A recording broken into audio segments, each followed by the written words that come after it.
आज दिनांक 13 जुलाई 2025 रविवार के दिन ज़िंदगी के 60 वर्ष देख लिए हैं और मैंने 61वां वर्ष स्टार्ट कर दिया है। तो मेरे चाहने वालों ने मुझे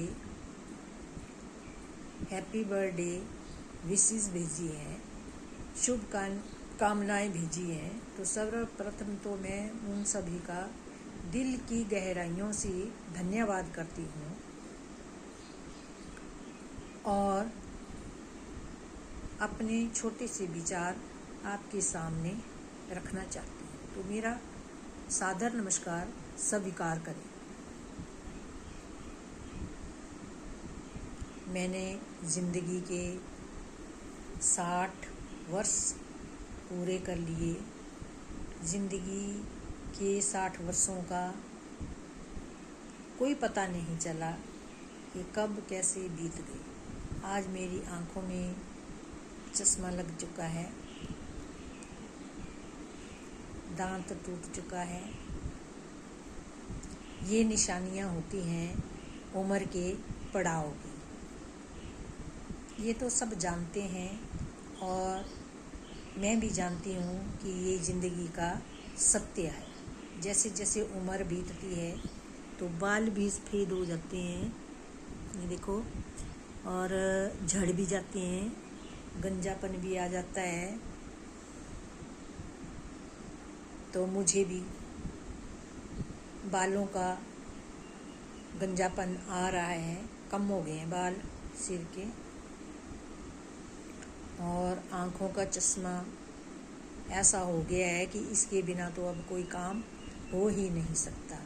और दांत भी टूट रहे हैं। एक समय आएगा सारे दांत टूट जाएंगे तो नए दांत लगवाने पड़ेंगे आर्टिफिशियल। समय का कोई पता नहीं, पता है इंसान को कि ऐसा समय आता है, क्योंकि हम भी तो अपने सामने अपने बड़े बुजुर्गों को देखते आए हैं और उन लोगों के साथ ही हमारा जीवन भी व्यतीत हुआ है। तो ज़िंदगी में ऐसा तो कोई प्रभाव नहीं है जिससे इंसान व्यक्तिगत रूप से प्रभावित ना हुआ हो। इंसान को सब कुछ पता है कि ज़िंदगी के कौन कौन से पड़ाव किस किस समय आते हैं और वो अपना पूरा रूप दिखाकर जाते हैं और हमारा रूप भी चेंज करते जाते हैं। उम्र जैसे जैसे बढ़ती है तो चेहरे की आकृति, शरीर की आकृति, हड्डियों की ये रचना जो सीधी है वो भी टेढ़ी मेढ़ी हो जाती है और शायद कानों में भी सुनाई देना कम हो जाएगा और हमारी जुबान भी शायद थथला जाएगी और शरीर में भी ना जाने कितने विकार आकर खड़े हो जाएंगे। वैसे तो सब लोग सोचते होंगे मेरी तरह ही कि हम तो निरोगी रहेंगे, लेकिन समय को हमने बहुत करीब से देखा है। कई इतनी सारी परेशानियां, बीमारियां, रोग ऐसे देखे हैं कि जिनको देखते ही मेरा तो रोम रोम कांप जाता है और कांप जाता था। और बुरा वक्त भी हमने बहुत करीब से देखा है और झेला है। झेलने के बाद भी अगर हम उस समय को भूल जाएं तो मैं तो समझती हूँ कि अगर मैं भूल जाऊंगी तो मेरे बराबर मूर्ख प्राणी कोई नहीं होगा। लेकिन इन सब बातों के बाद भी हम लोग जी रहे हैं, अच्छे से सब कार्य कर रहे हैं और जैसे जैसे अब कई परिस्थितियों का सामना करना पड़ेगा तो शायद तब भी झेलना पड़ेगा सब कुछ, और झेलेंगे। इंसान कुछ नहीं कर सकता है। प्रभु जिस हाल में रखता है, रहना पड़ता है, भाग के कहीं नहीं जा सकता। तो मैं तो समझती हूँ कि ऐसे कार्य भगवान हमसे ना करवाए कि हमें खुद ही पछताना पड़े। भगवान ऐसे कार्य करवाए कि हम खुद के लिए ऐसा समझें कि हम इस पृथ्वी पर रहने वाले मात्र एक जीव हैं और हमारे हाथों द्वारा प्रभु कोई अगर अच्छा कार्य करवाता है, नेक कार्य करवाता है, तो हमें भगवान का धन्यवाद दिल की गहराइयों से बार बार करना चाहिए।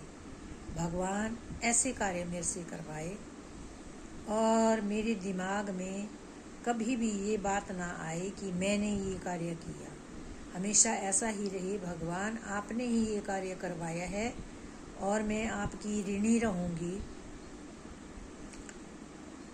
मुझे ऐसे कार्य करवाते रहने के लिए आप अपना दास बनाकर रखें और मुझसे अच्छे अच्छे कार्य करवाए। मैं ऐसे लोगों की सेवा करूं जिनको मेरी आवश्यकता है, जिन लोगों को जिस चीज़ की आवश्यकता है उन्हें मैं वो वस्तुएं दिलवा सकूं। ऐसा जीवन मेरा भगवान बनाए। और आप सब सहयोगियों की अगर कृपा रही और आपका आशीर्वाद रहा तो मैं ऐसा कार्य करवाने के लिए सक्षम अवश्य बनूंगी और भगवान भी मेरा साथ अवश्य देगी। ऐसी अच्छी सकारात्मक सोच के साथ मैं आप सभी बड़े बूढ़ों, भाई बहनों, बच्चों का दिल की गहराइयों से धन्यवाद करती हूँ। आप सभी मेरे लिए ऐसी कामना करें कि मैं ज़िंदगी में अच्छे कार्य कर सकूं। धन्यवाद जी।